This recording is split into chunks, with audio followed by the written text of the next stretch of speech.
तो पापा जी आज आपकी शादी की एनिवर्सरी है। पहले तो शादी की बहुत बहुत मुबारकें आपको। Thank you.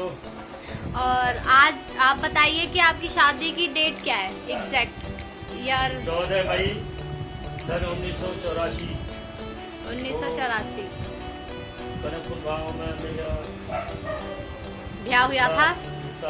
ब्याह हुआ। और अच्छा आप ये बताओ कि आपने अपनी शादी में क्या पहना था?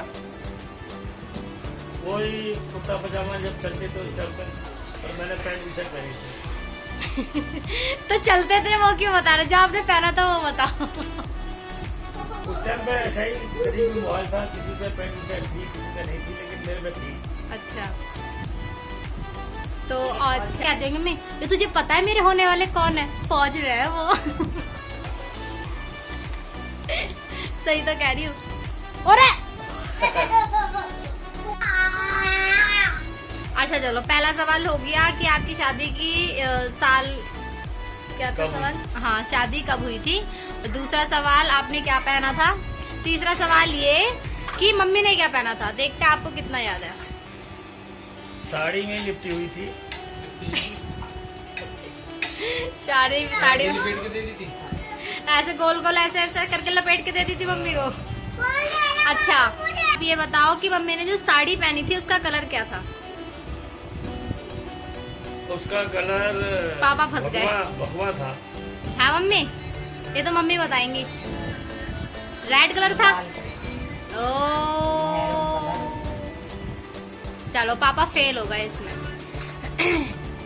अगला सवाल पापा ये है, जैसे आजकल जो शादियां होती हैं इनमें अक्सर जीजा नाराज हो जाते हैं। जीजा और फूफा ये लोग तो दो अक्सर नाराज होते हैं। और अभी कल भैया ने भी एक एग्जांपल दिया था ना कि भैया एक शादी में गए थे तो उसमें उसके जीजा नाराज हो गए थे बड़े वाले। तो आपकी शादी में भी ऐसा कुछ हुआ था?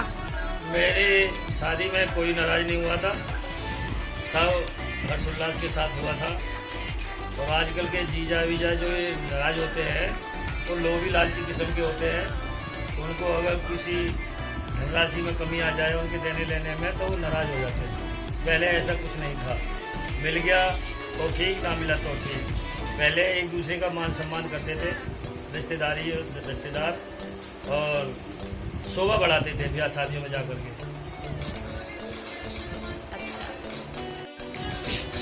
ठीक है तो अगला सवाल ये है कि आप अपनी शादी का कोई भी मेमोरेबल मोमेंट बताओ जो आपको हमेशा मतलब लाइफ टाइम आपको हमेशा ऐसा नहीं रहा कि आप भूल गए। आपको हमेशा वो शादी का नाम सुनते ही आपके माइंड में एक चीज आ जाती है, वो क्या है? वो ये है कि हम दो भाइयों की एक साथ शादी हुई थी। बड़े वाले भाई के लिए बड़ी घोड़ी थी, छोटे के लिए छोटी घोड़ी थी। वो इतनी छोटी थी कि मेरे पैर जमीन पे लग रहे थे। Oh my God. ऐसा पता नहीं क्यों उन्होंने मजाक किया मेरे साथ, या उस गांव में घोड़ी ही नहीं थी या क्या था मैं नहीं जानता। तो आपकी शादी ऑन द स्पॉट हुई थी क्या? ऑन द स्पॉट क्या, रीति रिवाज के हिसाब से हुई थी। तो ये जब आपने मतलब घोड़ी आपने बुकिंग की होगी ना उसकी? हमारी बुकिंग नहीं थी, वो हमारे ससुरालियों की तरफ से ही बुकिंग थी। अच्छा अच्छा तो नाना ने आपके साथ मजाक कर दिया।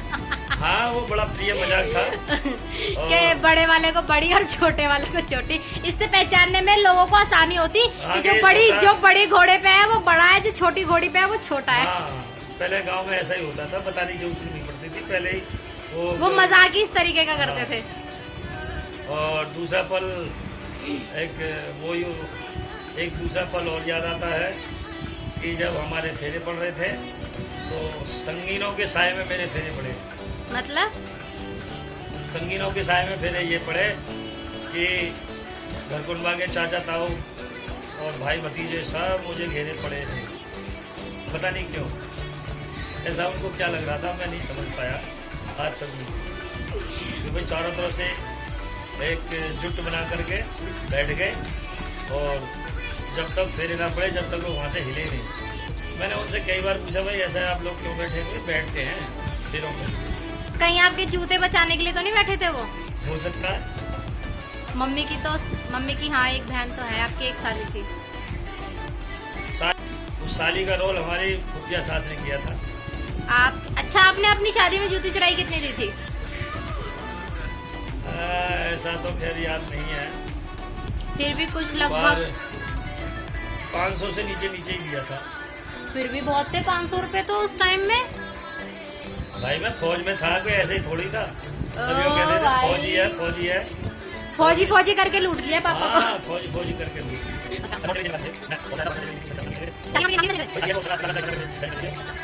तीसरा पल और क्या याद आ रहा है? तीसरा पल और क्या याद आ रहा है बता दो। हमारा वो जो 14 मई को बारात को समय पर पहुंचना था, समय पर पहुंच नहीं पाई किसी कारण बस। और मम्मी इसके फोन की आवाज कम कर देना। ट्रैक्टर ट्रॉली वाला जो है 2 जगह बुक हो गया था। पहली बारात छोड़ने चला गया, उसमें वो लेट हो गया, अपनी गांव से लेट हो गए। लेट होने के कारण हमारे, अब तो इस दुनिया में नहीं है हमारे ससुर जी, तो ससुर जी जो है लेट होने के कारण बेचैन हुए। बेचैन स्वयं उन्होंने चोरी चौकी आकर के देखा कि भाई बारात लेट क्यों है, बारात क्यों नहीं आई, क्या कारण है। तो बेचारे उस टाइम पे चोरी चौकी आए। चोरी चौकी से जब हमारा ट्रैक्टर ट्रॉली पूरी स्पीड पे दौड़ रहा था, तो वो उनकी पीछे से आवाज़ लगा रहे थे कि भाई मैं इतना की बारात है, मैं की बारात है। लेकिन सब लोग उनकी अनसुनी कर रहे थे। वो चोली चौकी से कलमपुर गांव का की दूरी कम से कम 4 किलोमीटर की है, 5 से 4 किलोमीटर की दूरी है। इतनी दूर वो कलमपुर रास्ते तक दौड़ते दौड़ते आए। मैं उनकी हिम्मत की दावत देता हूँ कि हम पर आज के समय में आधा किलोमीटर चलने में हम हाफ जाते हैं, और उस टाइम पे उन्होंने 5 से 4 किलोमीटर की दूरी ट्रैक्टर के पीछे भाग की करी। बहुत हिम्मत की।